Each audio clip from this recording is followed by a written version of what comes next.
ಗೀತಾ ಮಹಾತ್ಮೆ. ವಾಸಾಂಸಿ ಜೀರ್ಣಾನಿ ಯಥಾ ವಿಹಾಯ ನವಾನಿ ಗೃಹ್ಣಾತಿ ನರೋಪರಾಣಿ ತಥಾ ಶರೀರಾಣಿ ವಿಹಾಯ ಜೀರ್ಣಾನಿ ಅನ್ಯಾನಿ ಸಂಯಾತಿ ನವಾನಿ ದೇಹಿ. ಹೇಗೆ ಮನುಷ್ಯನು ಹಳೆಯದಾದ ವಸ್ತ್ರಗಳನ್ನು ತ್ಯಜಿಸಿ ಬೇರೆಯ ಹೊಸದಾದ ವಸ್ತ್ರಗಳನ್ನು ಧರಿಸುತ್ತಾನೋ, ಹಾಗೆಯೇ ಜೀವಾತ್ಮನು ಹಳೆಯದಾದ ಶರೀರಗಳನ್ನು ತ್ಯಜಿಸಿ ಬೇರೆಯಾದ ಹೊಸ ಶರೀರಗಳನ್ನು ಪಡೆಯುತ್ತಾನೆ. ಹಳೆಯ ಶರೀರವನ್ನು ತ್ಯಜಿಸಿ ಹೊಸ ಶರೀರವನ್ನು ಪಡೆಯುವುದಕ್ಕೆ ಪುನರ್ಜನ್ಮ ಎನ್ನುತ್ತಾರೆ. ಭಗವಂತನು ಜೀವಿಯ ಹಿತಕ್ಕಾಗಿ ಅವನ ಆರ್ತನಾದವನ್ನು ಲೆಕ್ಕಿಸದೆ ಅವನ ದೇಹವನ್ನು ಬದಲಾಯಿಸಿ ಬಿಡುತ್ತಾನೆ. ಇಲ್ಲಿ ಜೀರ್ಣಾನಿ ಎಂಬ ಪದವು ಪ್ರಾರಬ್ಧವಶದಿಂದ ಜೀವಿಯು ಯಾವುದೇ ಅವಸ್ಥೆಯಲ್ಲಿ ಮರಣವನ್ನಪ್ಪುತ್ತದೋ ಅದೇ ಅದರ ಆಯಸ್ಸು ಎಂದು ತಿಳಿಯಬೇಕು. ಆಯಸ್ಸಿನ ಸಮಾಪ್ತಿಯ ಹೆಸರೇ ಜೀರ್ಣಾವಸ್ಥೆಯಾಗಿದೆ. ಸ್ಥೂಲ, ಸೂಕ್ಷ್ಮ ಮತ್ತು ಕಾರಣ ಎಂಬ ಭೇದಗಳಿಂದ ಶರೀರಗಳು ಮೂರು ಇವೆ. ಯಾವಾಗ ಜೀವಾತ್ಮನು ಈ ಶರೀರವನ್ನು ಬಿಟ್ಟು ಬೇರೆ ಶರೀರದಲ್ಲಿ ಹೋಗುತ್ತಾನೋ ಆಗ ಈ ಮೂರು ಶರೀರಗಳು ಬದಲಾಗುತ್ತವೆ. ಮನುಷ್ಯನು ಹೇಗೆ ಕರ್ಮ ಮಾಡುತ್ತಾನೋ ಅದಕ್ಕನುಸಾರವಾಗಿ ಅವನ ಸ್ವಭಾವ ಬದಲಾಗುತ್ತಾ ಹೋಗುತ್ತದೆ.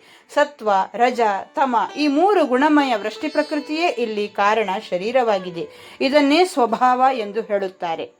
ಸ್ವಭಾವಕ್ಕನುಸಾರವಾಗಿಯೇ ಅಂತ್ಯಕಾಲದಲ್ಲಿ ಸಂಕಲ್ಪ ಉಂಟಾಗುತ್ತದೆ ಮತ್ತು ಸಂಕಲ್ಪಕ್ಕನುಸಾರವಾಗಿಯೇ ಸೂಕ್ಷ್ಮ ಶರೀರ ಉಂಟಾಗುತ್ತದೆ. ಕಾರಣ ಮತ್ತು ಸೂಕ್ಷ್ಮ ಶರೀರ ಸಹಿತವಾಗಿಯೇ ಜೀವಾತ್ಮನು ಈ ಶರೀರದಿಂದ ಹೊರಟು ಸೂಕ್ಷ್ಮಕ್ಕನುರೂಪವಾಗಿಯೇ ಸ್ಥೂಲ ಶರೀರವನ್ನು ಪಡೆಯುತ್ತಾನೆ.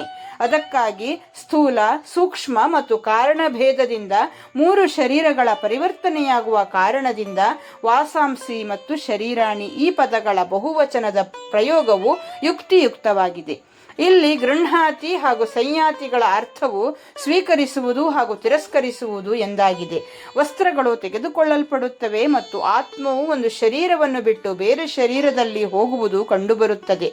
ಅದಕ್ಕಾಗಿ ಗೃಹ್ಣಾತಿ ಹಾಗೂ ಸಂಯಾತಿ ಎಂದು ಹೇಳಲಾಗಿದೆ. ನರಹ ಪದವು ಮನುಷ್ಯ ಮಾತ್ರರ ವಾಚಕವಾಗಿದೆ ಮತ್ತು ದೇಹಿ ಪದವು ಸಮಸ್ತ ಜೀವ ಸಮುದಾಯದ ವಾಚಕವಾಗಿದೆ.